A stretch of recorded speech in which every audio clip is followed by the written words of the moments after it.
Donnie, on this. Tell us, you're friends with Cohen. Tell me about Michael's sort of feeling about the pressure he's under now that this story's out. His story that the president told him to lie to Congress. I spoke to him today. He actually had some surgery today, and I spoke to him from the recovery room. And his response was, look, out of, obviously I asked him about it as anybody else would, and he was, look, out of respect to Mr. Mueller as an investigation, I can't talk about this. He did point out that this came from 2 top law enforcement officials. I also think people are going to, so they don't get disappointed February 7th, he's not going to be able to get into anything having to do with the Mueller-Russia investigation in front of Congress. So I don't think that Michael is going to be able to corroborate this in front of Congress either. The other thing that is very important to remember, I know this is the story of the day and it is a huge story, but at the same time, he is continuing to go after his father-in-law. And that is a second obstruction of justice. And I've seen it in real time. I was on the phone with Michael the other night, the first time it happened, and he was panicked. He was like, he's going after my father-in-law. Are my children next? He said, you have no idea what this man is capable. I actually saw the reaction to the obstruction of justice in real time, where he said, I don't know if I'm going to testify. I don't think I'm going to testify. And I think he needed Elijah Cummings to come out the next day and calm him down a bit. So we are seeing obstruction of justice coming from 2 different angles to Michael Cohen, and we're seeing history. You know, I'm thinking of the scene in Godfather 2 when Petangelo's brothers called over from Sicily because they're going to kill the guy, kill his brother if he doesn't kill himself. Is that what it's about, bringing in a family member and threatening the family member, in this case the father-in-law, to squelch the witness? You know, Chris, he used the same exact analogy to me. It's the exact analogy used, and any Godfather fan knows it well. They bring in the brother from Sicily. He's sitting right there, and, of course, he changes his testimony. We get so numbed with all of the heinous things that this president does. Let's think about this for a second. There's a man who's going to testify, a U.S. citizen, in front of Congress, and the president is publicly threatening, sending warnings to a man's family member. Are his children next? I don't care, Republican, Democrat. If you are a U.S. citizen, that to me, with all the atrocities that Trump, we've watched him waddle through, this is top of the list as far as I'm concerned. He's your friend. Did he give you a sense of his commitment? Will he meet in February? Will he testify before the Congress? I believe strongly he will. But I have to tell you, you know, he was thrown.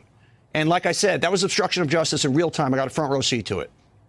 Let me go to Chuck Rosenberg. Chuck, the president has a unique schoolyard tactic, like a bully in a schoolyard, to find the weakness in the other guy. Now, here he thinks he's got the relative. But let's talk about this obstruction case. A president tells somebody to lie to Congress. Talk about the law. Matter of law, pretty simple.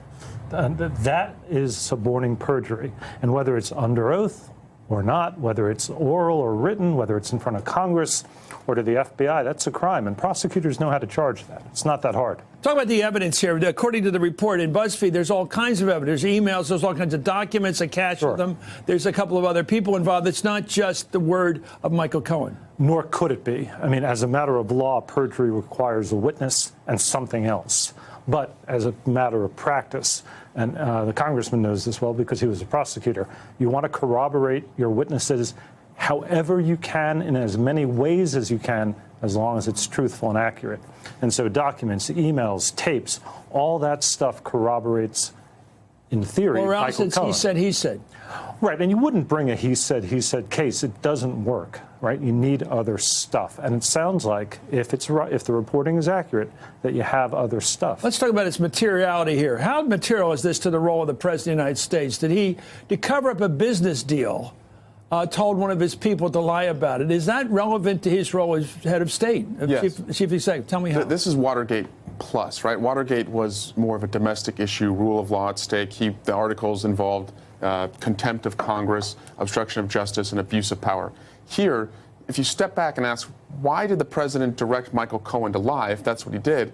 It's to cover up a relationship that he had with Russia that is still ongoing today, where what we value, democracy, human rights, a rule of law, that's at stake. So that is a outside threat as well as a rule of law inside threat. And I think that is, what is most concerning to me. To me, it's always been a question of collusion with the Russians, all kinds of weird entanglements. 101 we're counting and counting right now between the Trump people and the Russians, and obstruction of justice. I wonder if this is one of those cases where there's an overlay, because if he was covering up his business dealings so that he can cover up the fact that he was talking nice about Mr. Putin all those times to keep a business deal warm, That is a real problem in our country, as a country. Yes, that's evidence of collusion. That is an entanglement with the country that is not our friend. And I think some of the best evidence, if you're looking at, is there a quid pro quo?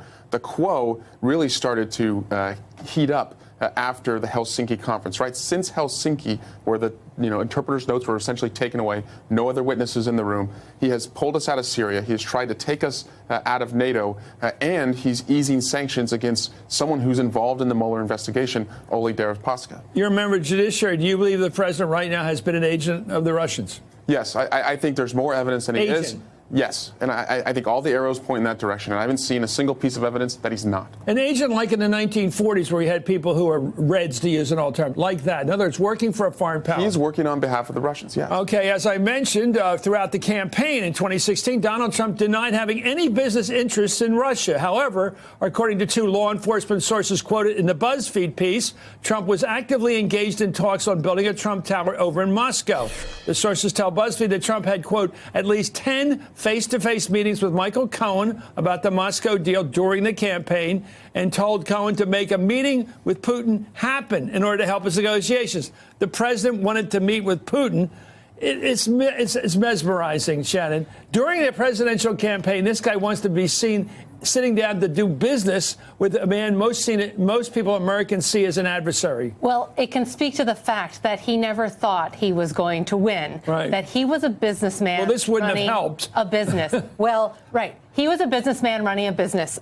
Russians buy up his apartments in the United States. They have been talking for years about doing a Trump Tower in Moscow. This is not something they cooked up all of a sudden. Had he lost, would the Trump organization still want to do a Trump Tower in Moscow? Probably. Would Russians still be buying Trump apartments? So if he's on the campaign trail attacking Russia, what does that do then when he's not president and he has to do business with Russia as a businessman? I mean, I think it kind of shows the mindset that he had at the time. Hey there, I'm Chris Hayes from MSNBC. Thanks for watching MSNBC on YouTube. If you want to keep up to date with the videos we're putting out, you can click subscribe just below me or click over on this list to see lots of other great videos.